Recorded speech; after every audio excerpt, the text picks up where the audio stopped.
Today, we're going to talk about Sam Bankman-Fried, or Bankman-Fraud, and how the cult of genius could ruin your organization. And what we're going to talk about is how does this happen? And the root cause of what's behind Elizabeth Holmes, Adam Neumann, and now SBF, as we call him. And I think that's important because if we look at the root cause, it's going to have many more applicable lessons to us than just don't be a fraudulent billionaire, which isn't really, I don't know about you guys, it's not actually applicable to me, if I can get the word right. So how does this happen? How did these people arise? Where do they come from? And why is that important to us? And the details of what happened with SBF are fascinating, but none of these things are relevant to the root cause. And I think a lot of the media around this has been about the financial mechanics, we'll go into it briefly on the next slide, but the financial mechanics didn't cause this. Crypto didn't cause this. And the lack of regulation didn't cause this. Right? What did? We're going to go into that and why that's important for you. So the issue is not in the timeline. It's not in the technical details. You're not going to find the root cause by looking at the events that happened, although they are instructive. And if you are new to this, SBF is the son of two Stanford academics. He went to MIT and studied physics. He founded a crypto trading firm. He then founded an exchange. He's held as a golden boy. His personal wealth is up to about $16 billion. He sponsors Formula One, Miami Heat. He gives $5.2 million to Biden's presidential campaign. He vows to give away all his money. And then the CEO of Binance, the largest exchange in the world, triggers a liquidity run on FTX, which as the tide recedes and all this money comes out, we find out that there's just a ton of fraud happening. And now, as I've been making this, is also come to light that it was incredibly badly run and that there was no controls and that nobody knew where the cash was, and it was just a whole just nightmare over there. But that's what happened. But the issue is not in those technical details. The next story that comes through, and a lot of people are focused on this one, is that crypto itself is the problem. And crypto did not cause this. There have been worse criminals come through. There have been bigger crypto winters. Just looking here, we've got a rogues gallery of thieves, potential murderers, rapists, hackers.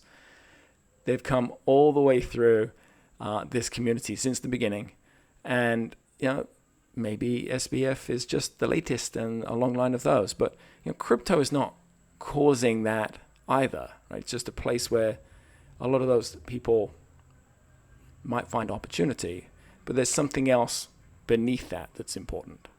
So it's not even the regulatory issue, and I probably would get in a heated discussion with some of you on this. Yes, regulation could have stopped many of the things that SBF and FTX did. But what we have found through history is creative people with a lot of money on the line and loose morals, shall we say, find creative ways to break the system for their own benefit. Most of the time they end up in prison, we hope. Although we probably don't hear about all the ones that don't. But the big ones that cause markets to change, Nick Leeson, Michael Milken, we're not going to go into all of these guys. But just want to talk about the fact that if it was a regulatory issue, these things wouldn't happen over here either. So these things are still happening. Why is that happening? So what I think is the real issue here is what creates villains like this? Like people that come through and that can break whole industries, where do they come from? Are they born? Are they made?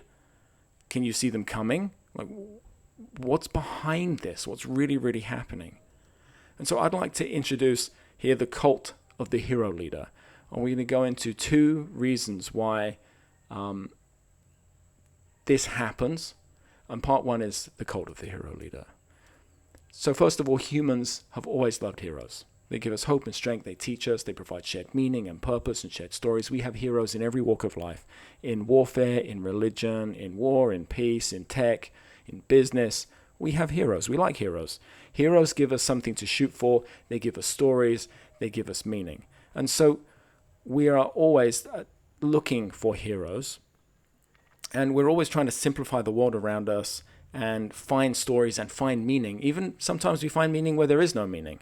We have a lot of heuristics in how we think in the research around finding meaning where there isn't any and ascribing value where there isn't value. But we're always looking for heroes. And a really good example of this is something that happened recently that some of you may have noticed called COVID-19. And so this little disease came through the world and was tragic and shut down the world, killed many people, and impacted the lives of millions. And I do not want to diminish that at all. But I do want to point out the absurdity of the fact that it's not the biggest killer in the world. And yet if I polled you beforehand, what is the biggest killer? Everybody would say COVID-19. There is this fixation on it. And why do we do this?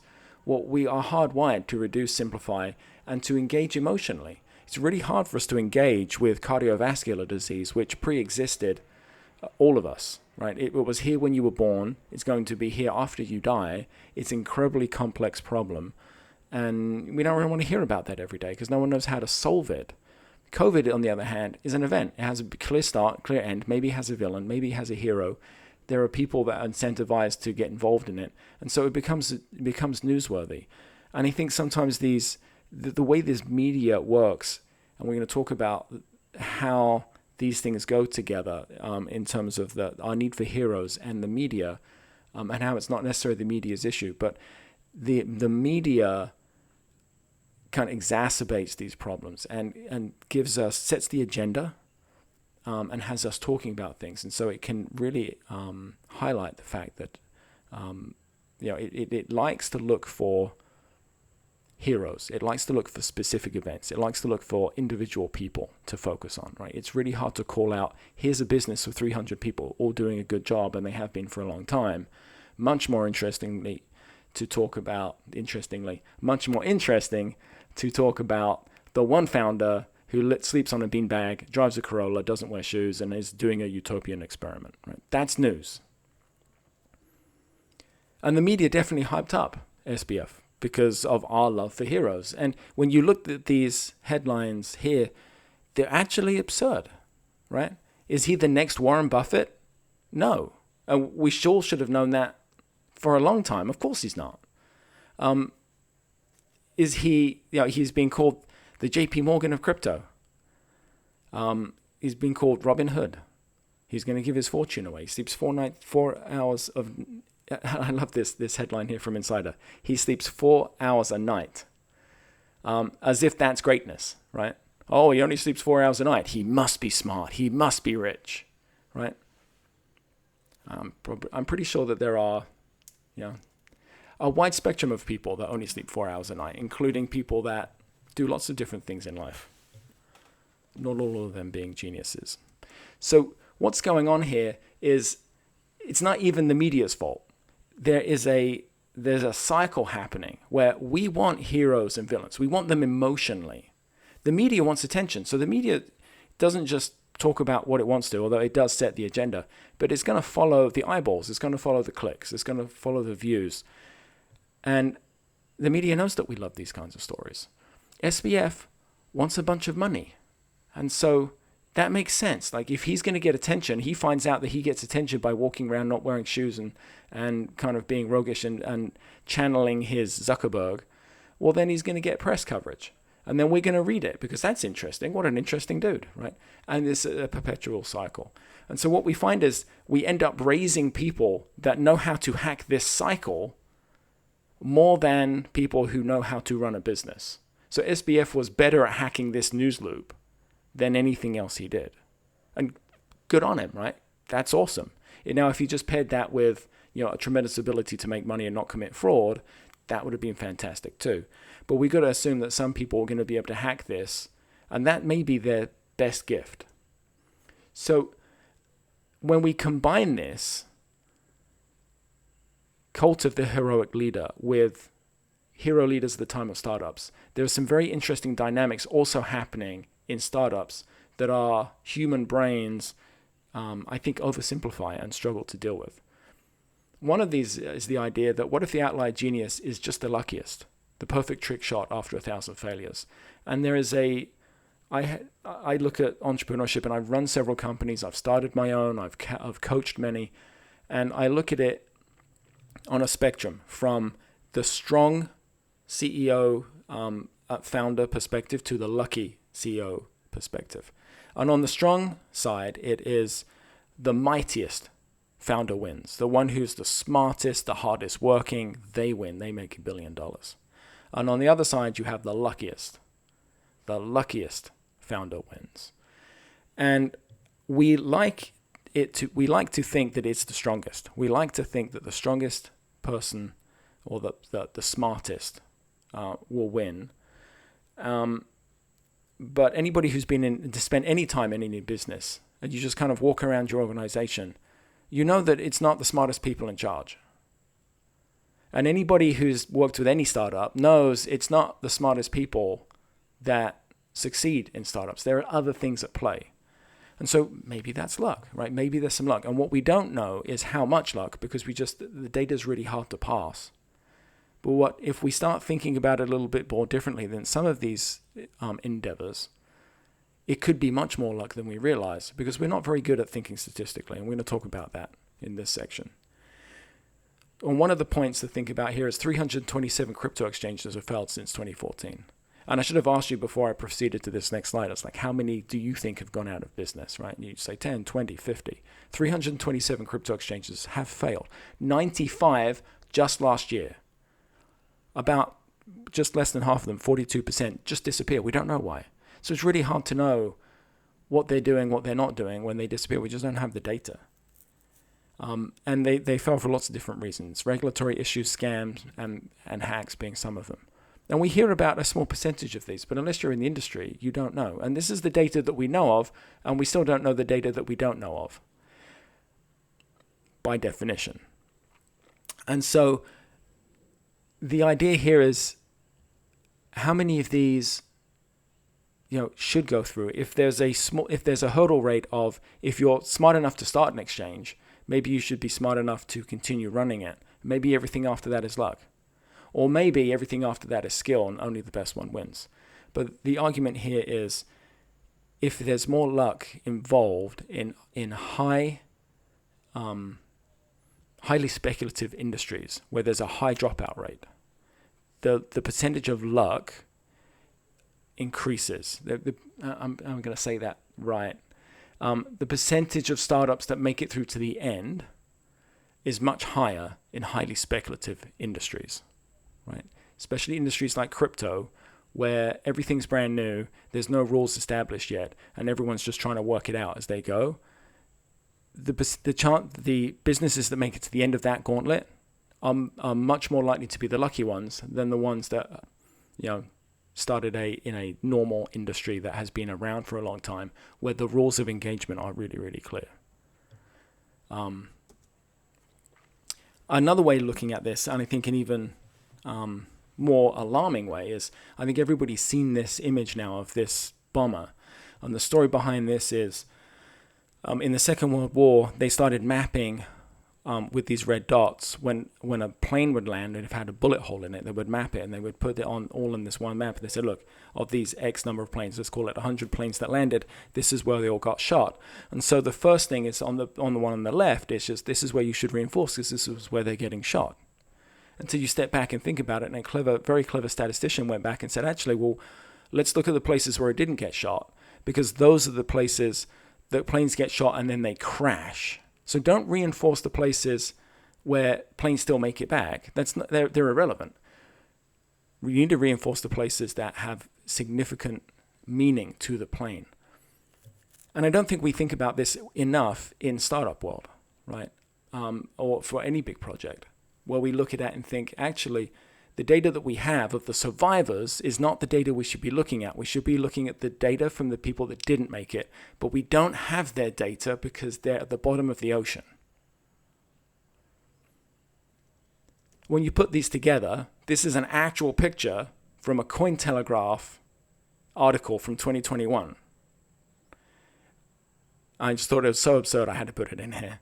But it's likely that some lucky survivors will make it to the top of their fields without, quote, earning it, right? It is likely that we're going to see people like Elizabeth Holmes, people like SBF, who somehow rise to the top, unvetted, and I feel for SBF, and I'm not excusing him for his fraud and his completely bad management. When you have that many resources, you should be able to build a team around yourself.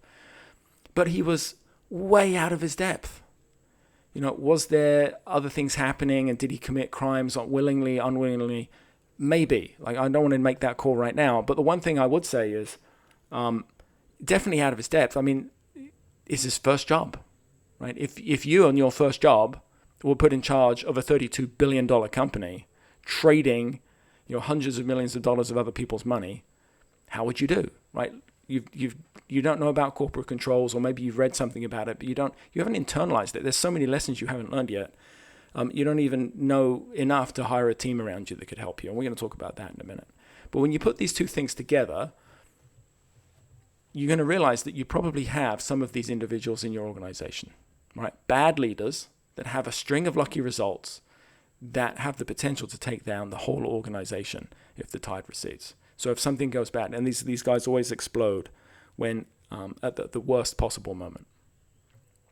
And so if we look at these human biases that we have, we love leaders, we're really bad at picking people, and we don't understand how luck works, it's likely that you're going to have some outliers in your organization that you're looking at them and thinking, I wonder how they do that, and I wonder if we should fire them or not, but they seem to be making a lot of money, so we're just going to leave them. We're going to leave them alone. And we're going to talk about, in the last section, how that happens and what we can do about it. That media cycle I was talking about before has a cost. So if you look at that cost where we were, we demand these stories about heroes, the media wants our eyeballs, and someone brash enough is going to step into that void and say, I'll be the hero, right? Feckless enough to step into that, right? Which is, I think, actually a big ask. I think saner minds would not step into that gauntlet on purpose.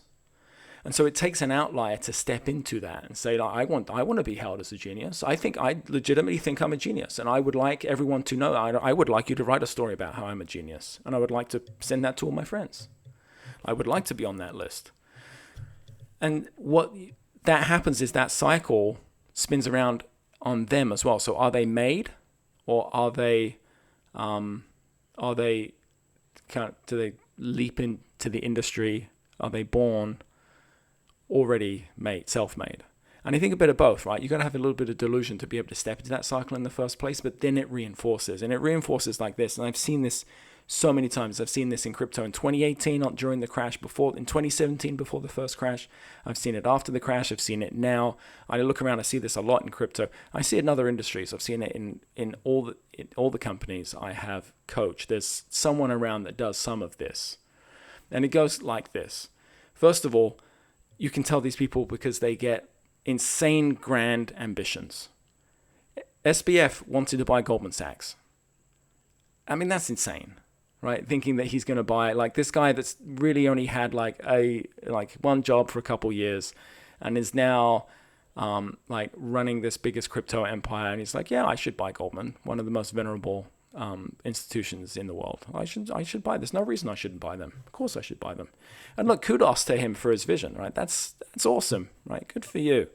It's also incredibly dangerous that you think you can do that. That then goes into they think they can do anything.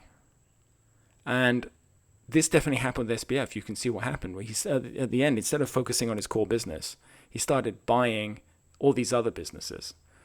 And anybody who's run a business will know, if you don't take care of the thing that got you to where you are, if you don't nurture that, you can get distracted on all these other things that are untested, and you can find yourself really in trouble. I think the same thing's going to happen with Zuckerberg, with Meta. And I called that when he first rebranded everything. He's staking the whole company on something that no one's really done, and it's a passion project for him. And there's no one near him that's going to say, don't do that. And it's going to cost his company big time. So he's buying these businesses that are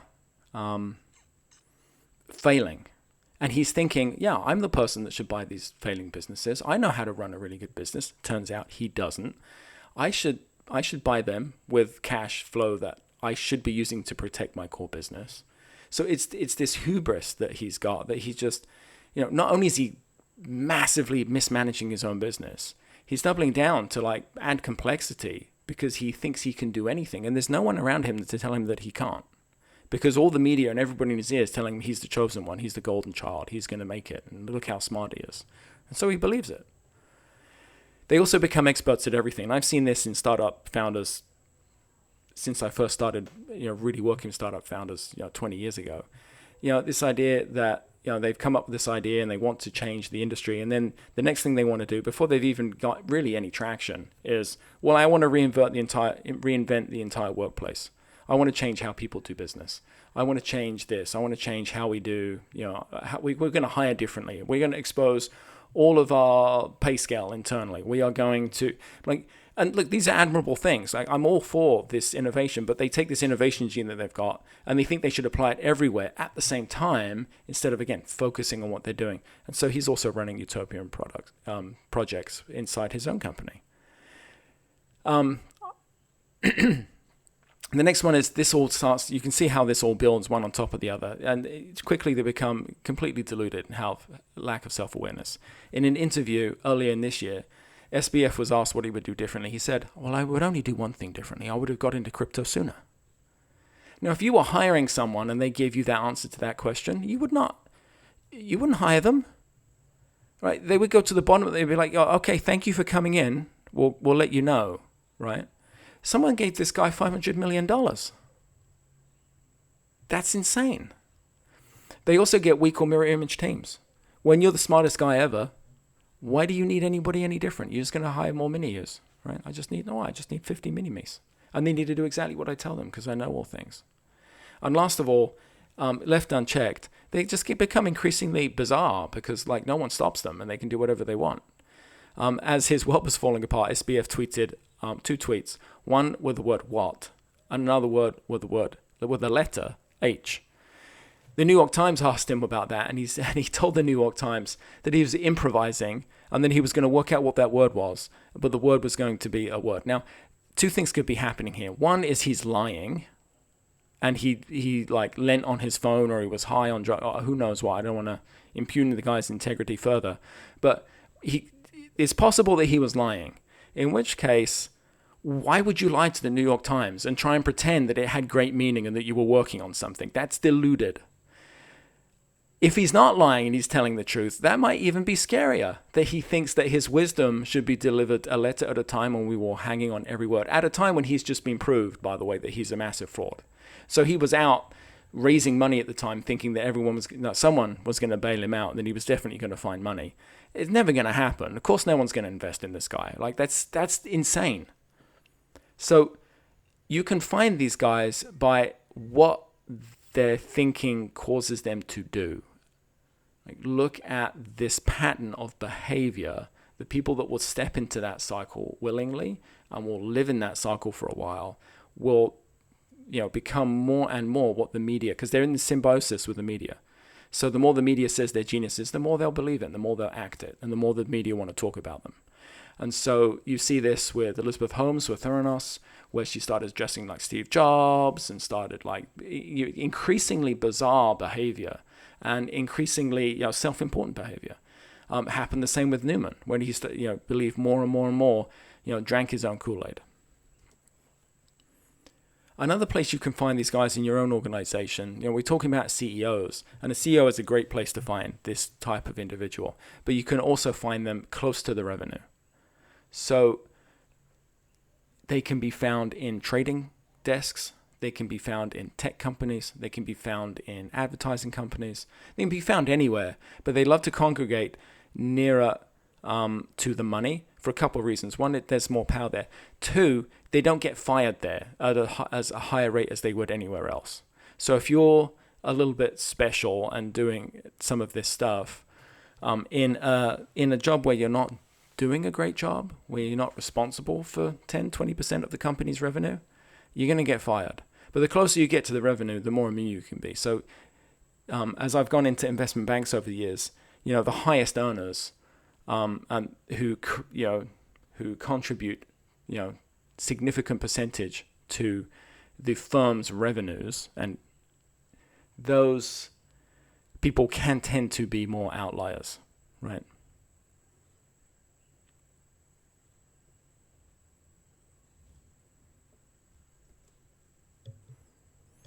The last thing I'll say is organizations are set up to retain toxic high performers.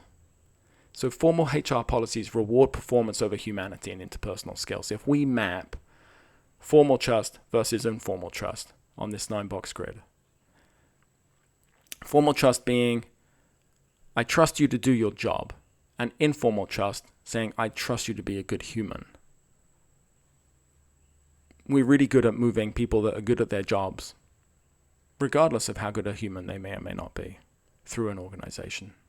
And what ends up happening is we end up with more of the toxic and politicians than we do of just performers and friends. Right? We end up with high performers in formal role versus high performers on just good humans. And if you look at that, nobody wants the nightmare, low, nobody wants those. Everybody wants superstars. But then if you have to pick next, would you rather have a performer or a politician?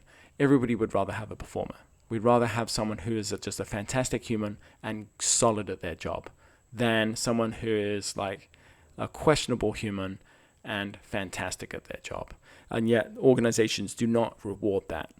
And so this is why you find these kind of people agglomerating, aggregating inside our businesses, right? They find a way through a combination of luck, human bias, and people turning a blind eye. And then we compound it with formal HR processes that further reward it. So what can you do about this? Awareness, as with many things in life, awareness is a huge chunk of the battle here. So if we understand the forces behind this, we romanticize heroes, we underestimate the role of luck, and we reward brashness. That is exacerbated by the media cycle that reinforces that over and over and over and over again. The implications are your organization definitely has lucky jerks in it, and they are ticking time bombs. The solution is, if you know that and you're happy to accept this fact, then you can spot them. And you can put controls in place, you can coach them, you can replace them.